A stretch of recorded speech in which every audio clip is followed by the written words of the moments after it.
Hi, everyone. My name's Amy Minix, and I'm joined by my colleague, Mary Hannah-Griebel. We work at Indiana University in Bloomington, Indiana, in the United States, and I'm a subject librarian in the health sciences, while Mary provides editing support for the School of Nursing.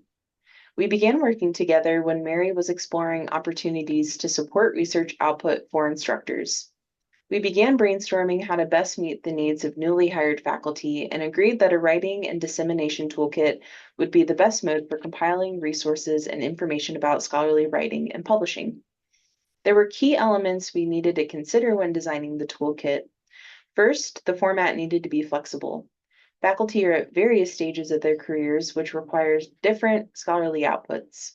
Additionally, faculty are managing multiple responsibilities and publishing timelines are constantly in flux.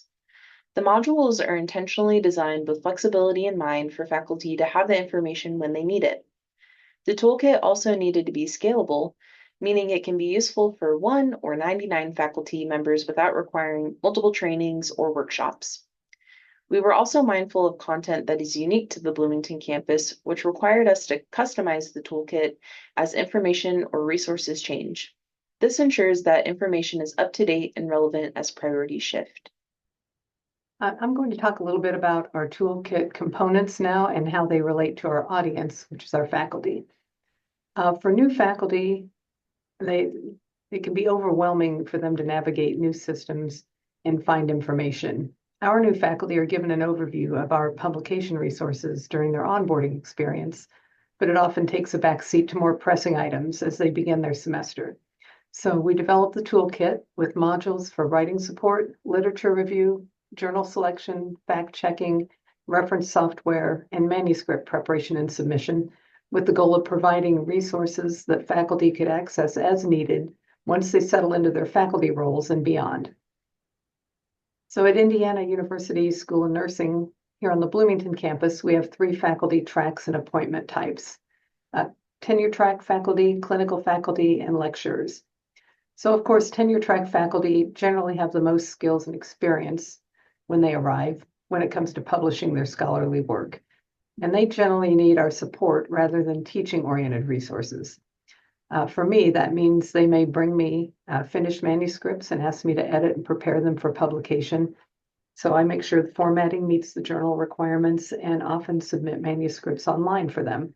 Or they may want me to create a reference library for them that they'll continue to use as they continue publishing. So in other words, I handle some of the more time-consuming publication-related tasks so they can focus on their teaching and research.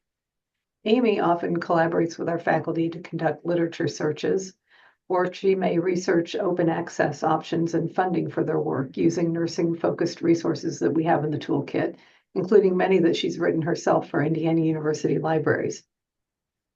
As you can see, we currently have more lecturers than tenure track or clinical faculty, and we'll be adding more lectures in the fall.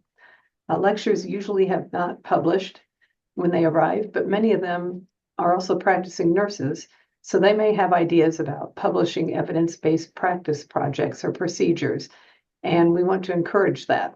So they may need more teaching resources, guidance, and support that we've added to the toolkit.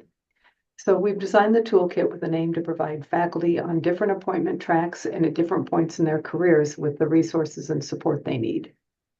So the initial feedback about the toolkit was positive, with some faculty expressing an interest in broadening the use, for example, helping honors nursing students equate themselves to the publishing process. There's also potential to adapt and share the toolkit with other campuses within IU, as well as other health sciences disciplines across the university. Our immediate next steps include gathering user feedback from the current pool of nursing faculty using the toolkit and adding or changing content based on their recommendations. Mary and I are also planning on publishing a paper about our process. We're hoping that will inspire other departments or universities to create their own toolkits. One way to best facilitate that process is creating an open access template of the toolkit for others to tailor. We are looking forward to seeing how this work will continue to evolve. Thank you so much for listening. Thank you.